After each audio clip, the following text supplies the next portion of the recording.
Sport for me, I actually can't remember not doing some sort of sport, is the honest truth.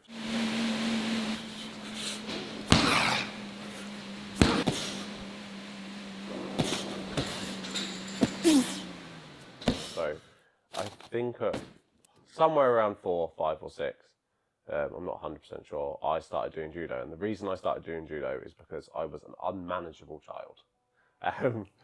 Like really unmanageable, like a real problem. Like my mum lost friends over how difficult I was to be around.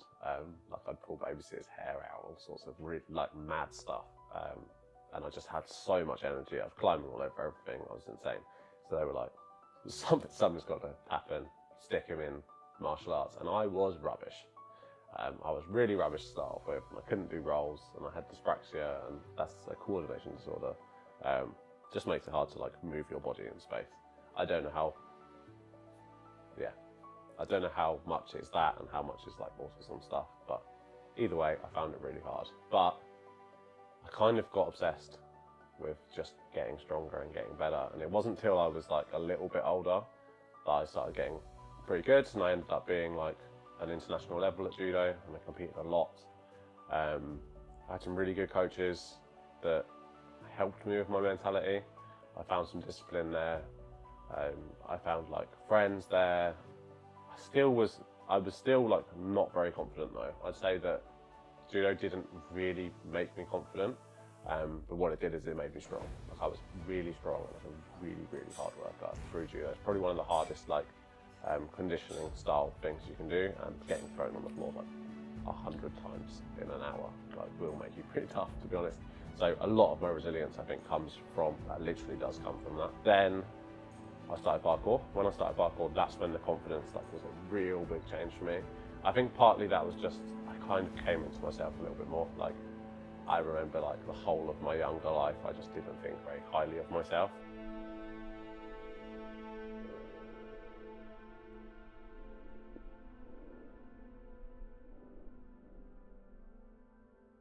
So the way I think that like my past kind of defines who I am now is, I'd heard something a little while ago that is, we grow into what we needed as a child. Makes me emotional, that. Yeah, and it's just, I think I needed like a male figure that was actually going to keep their word, actually going to do the things they said they were going to do, actually cares about people. When they say they want to do something, they're going to do it and they're going to push for it. And like, they're a stable individual. And then really that leads into my work, like eventually just helping to guide especially young men into just being more honourable versions of themselves, making decisions based on what they want, but also being aware of the world around them, allowing emotion to exist.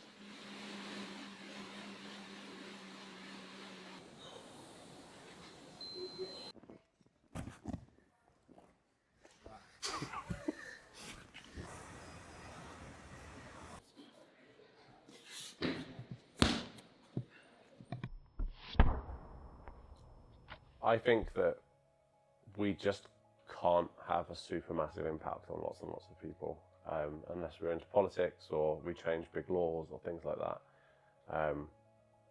I'd rather just actually have an effect, make a bit of like legitimate difference. Yes, way better. A little bit more on the way up. Yeah. Okay. That was it. There we go. Now we've got to stay on our feet. The easy bit. It's harder than the pit, to be fair. Cheers, man. Thank you. It can be really subtle. It can just be like being a place where, so I teach loads of kids. They're not all like really advanced or really good at parkour. Parkour's not always their like main thing. But if I'm a place where they can turn up and they don't have to like mask who they are, that's a big difference to them. To just be like, oh, like they'll come in. I had a kid come in the other day and was like, oh, I can't do this because I have ADHD. And I was like, brother, I have ADHD. Like, you're fine. There's so much you can do, all sorts of stuff. And they said like, oh, so when I'm older, I could be like you. And that's one of those things where, one, yeah, obviously it feels really good to have a kid be like, oh man, I can be like you are. But realistically, it means he thinks before that, just didn't think it was an option. That kid can now go on to do like I'd hope they do better than I've done, you know, like that's the truth of it. But that kid can now go on and do some really big things and have the same, take some of what I've done, and if I've done something to help someone and they recognise it, they might then take that ethos into their own life, and then it can just spread. Mr. Sprattington.